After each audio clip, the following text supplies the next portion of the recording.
Hey everyone, so today I am going to be going over Kanon. And Kanon is a 3-star free unit who has become one of the best light units in Japan. And I'm going to be going over why she went from just an average unit that was free to an SS top tier, one of the best light units in the game. Before we get into that, let's take a look at her Kaigan. So, my Kanon is 555, and I do not think she needs 555. I maxed her out for a different reason. Gate 1, like always, is 5 in for the extra HP and stats. Gate 2, her 10 Dark Resist, 1 move passive gets an additional 20% physical attack.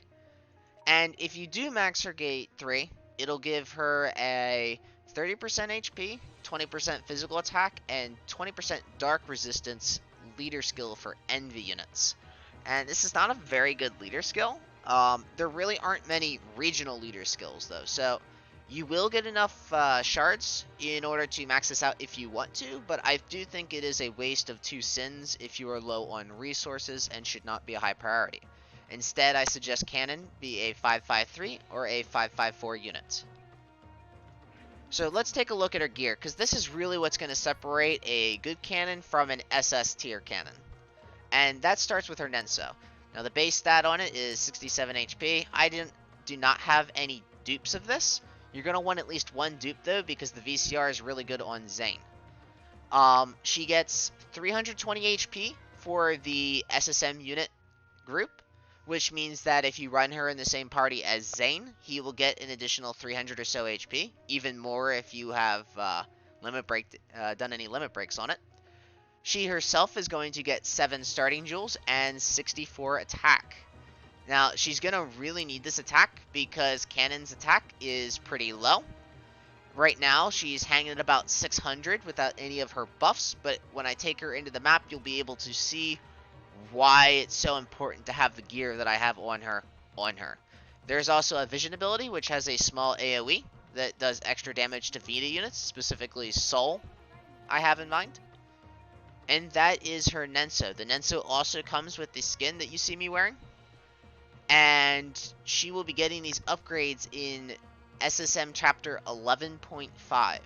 So it's basically chapter 12, it's just They called it part of 11, and Chapter 11 has 20 maps in it. So, Kanon has a very good VCR. This is an armor piece with 650 HP, 10 starting jewels, 5 jewelry gain, and 10 magic resistance. So, the jewel gain is always really good on any unit that you can get it on. And the starting jewels are going to be very important because it's going to let her use the VCR's ability, which is actually a 3 times charge up, kind of like the Holy Baller charge up. She gets 2 casts of that, and Kanon has really good single target and AoE damage, so she can really abuse this charge up.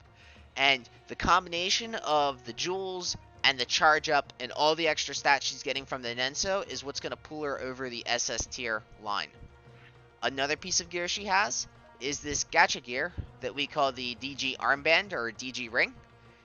It's an SSM equip that'll give SSM units bonus stats, and Kanon actually gets one of the better bonuses from all this. And if I could pull it up here, because it is a lot of different things. So she will get 10% to all of her stats and 5% to her agility. And these are considered buffs, so they stack with like attack from the weapon. And it'll stack with the Nenso because it's considered a different buff. This will also give her some initial jewels, but I don't think that really matters. She'll get 15 light and dark resistance too. And for the weapon, Kanon is going to use Excalibur. So you can see that mine is 4-star, and that is because I'm too lazy and I don't want to spend the AP to max it out. I do suggest maxing it out because it's kind of stupid that I haven't. It's a bit of extra attack, and that'll obviously scale with the charge up that she has. So this is the gear lineup that you're going to want. I think this is optimal. But instead of the armband, you can opt for the Zane VCR, which gives 12 speed and 5 slash damage. And this will actually do a little bit more damage, but she'll take a hit to her stats overall. So I personally don't run it, but it is an option. You can run this. So let's take a look at her loadout quick. So she is going to be using the main and sub from her job 3. And as far as the reactives go, I just use the job 3 reactive. All her reactives are pretty bad. The upgraded skill, like earlier, is the dark resistance and move skill with an additional 20% physical attack. And you're going to want to run the +2 slash passive for extra damage, because she really does need all the damage she can get because her stats are kind of low. 600 attack is nothing to write home about, especially on a pure physical attack scaling unit. So let's go take a look at where you get her shards, because you get her shards at a very different place than standard units. So I'm going to hop into our SSM maps. So to start off, you're going to get Kanon to 85 by clearing these normal maps and getting her shards from milestones. And then you're going to get the rest from Orion EX and EX+. So as you can see, the regular EX has 40 shards in it. And this map is pretty easy. It's the EX Plus where things start getting a little more difficult. And 80 of her shards are in here.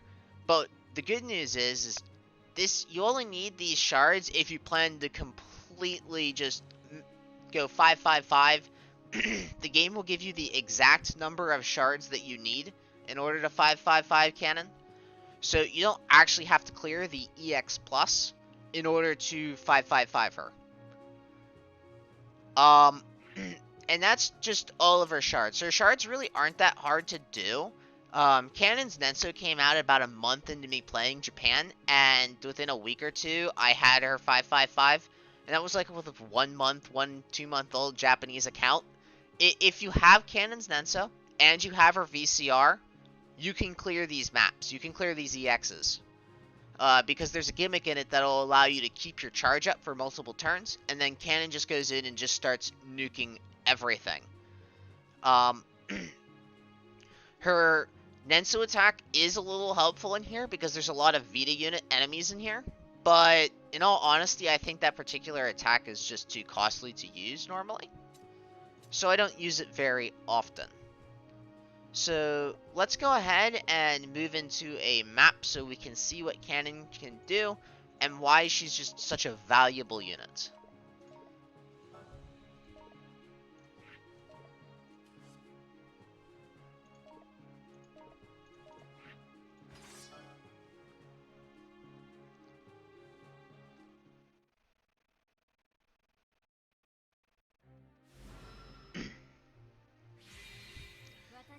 So the first thing to notice about Kanon is that her AoE nuke is 45 joules, and her charge up is 20, which means it's a total of 65 joules by turn 1. If you have her set up properly, you can charge up and then AoE nuke.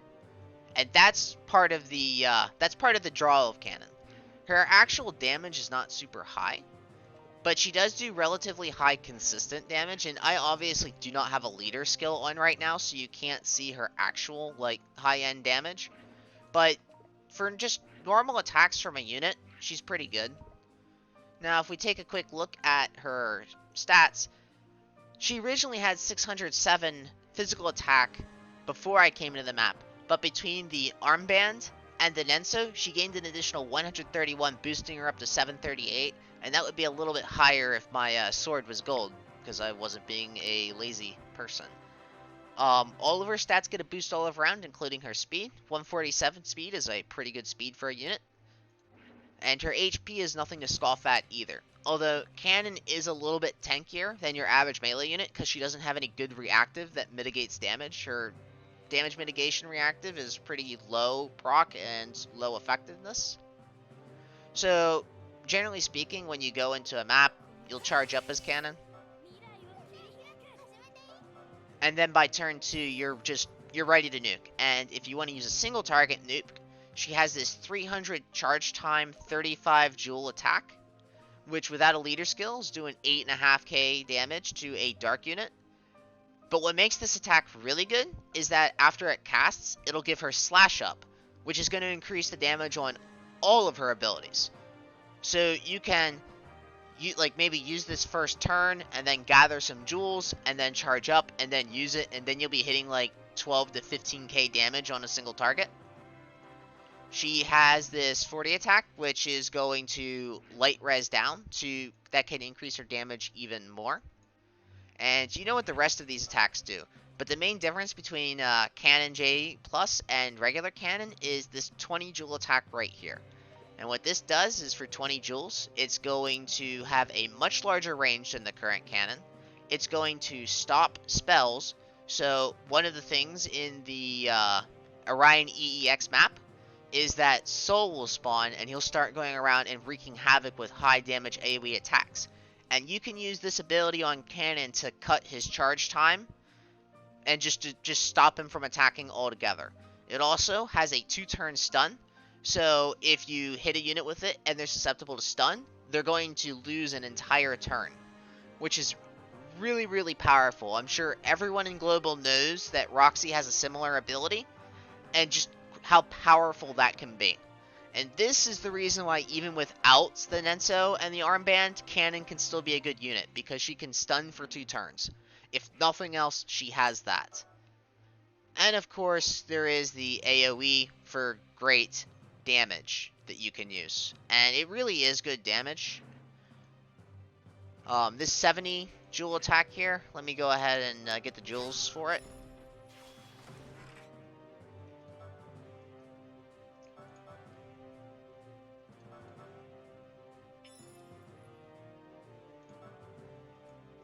This has a smaller AoE, and the charge up wore off, so you can't see the actual damage and what it would do. But it's a smaller AoE, but it does do extra damage to Vita units, like I said before. So let's go ahead and exit out of this and bring in a real leader skill that you might use.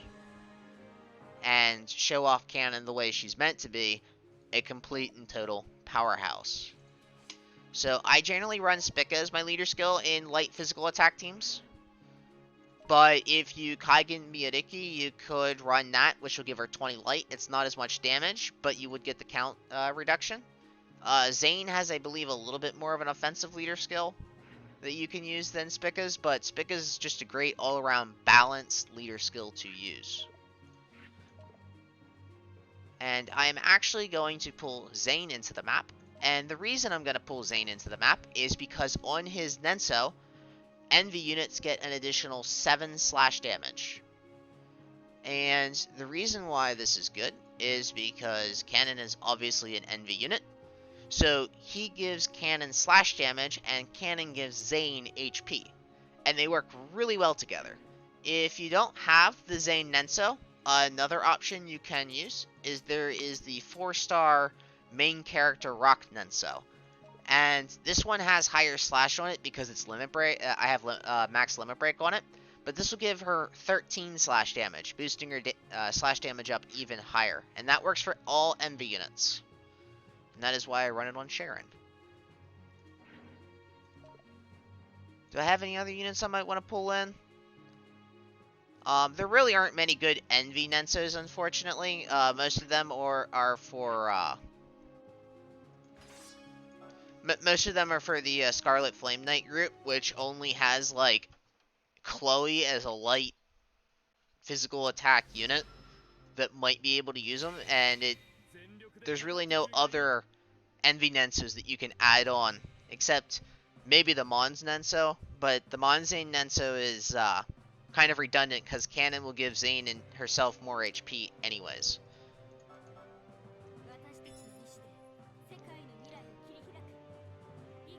So let's go ahead and actually attack first this time, so that way we can see all of the abilities and how much they can do with the charge up.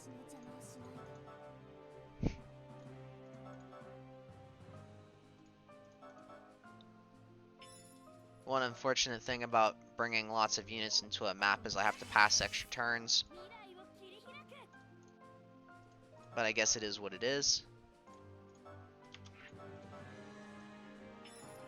Alright, so Kanon's all charged up now. Let's see what kind of damage she can do in an ideal situation. So, she's doing 10k easily with her single target. And if she had the slash up, she'd be doing even more damage. And if they had light res down from Zane or herself, she'd be doing even more on top of that. Right? As far as her stun attack goes, this is going to hit really hard too. The reason you might want to use this attack over the higher damage single target one is because this does not have a charge time, so it's instant, which is nice. It being able to instantly cast and stun your enemy is obviously ideal. Now for the AoE, we're looking at about 8.5k damage to dark units, and that's a lot of damage for a 5 diamond AoE. Like 5 diamond AoE is the gold standard of AoEs because it hits a lot of things, and being able to hit that many things super hard is part of the reason why Kanon is an SS unit. Even more so than just the single target damage. And as you can see, this is a heavy hitting attack, but at the cost of 70 joules with only one cast, it's just not ideal in most maps, so I rarely use it, but it is an option. It does give her an additional attack and AoE. And her normal attack is over 5k, in case you were interested. A little less, obviously, on non-dark units. And, that is Kanon for the most part. There really isn't much else to say about Kanon at this point. She's going to operate in a pretty similar manner to the way she already operates. The only major difference is that one of her attacks has higher range. She gets an additional charge up attack, or a charge time attack that'll do even more damage and give her slash up. And she obviously gets the charge up that she can work with to increase her damage even more. She is a great unit, but you are going to have to get this Nenso. And the reason why I don't necessarily look at Kanon the same way I look at Yomi when it comes to actually getting the Nensos is because Kanon's Nenso, we've had a lot of opportunities to really pull this, and it's in the general pool, and I don't think that she's missing her entire kit without it. I do still think it is essential.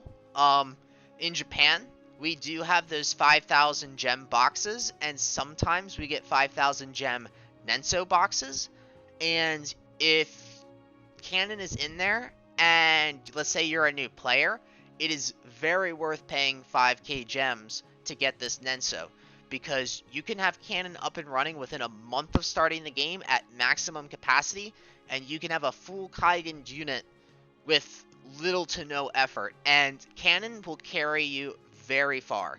There has been no content that's been put out where I have thought that Kanon has fallen short in my expectations for her. I put her right up there with the likes of Zane. I think she's better than Spica in terms of her usefulness, because she's a lot faster, and I feel like her AoE is more convenient than Spica's is. It really is just, she's just a great unit overall. So if you want my advice, I'd say that the Kanon Nenso is a Nenso that's worth chasing, more so than other Nensos, because you can take a complete, just mediocre unit to start with and just turn her into this powerhouse that's almost a defining unit in the light element. So that's all I have to say on Kanon for now. If you have any questions, just ask in the comments and I'll be happy to answer them. Thanks for watching as always, and I hope to see you next time.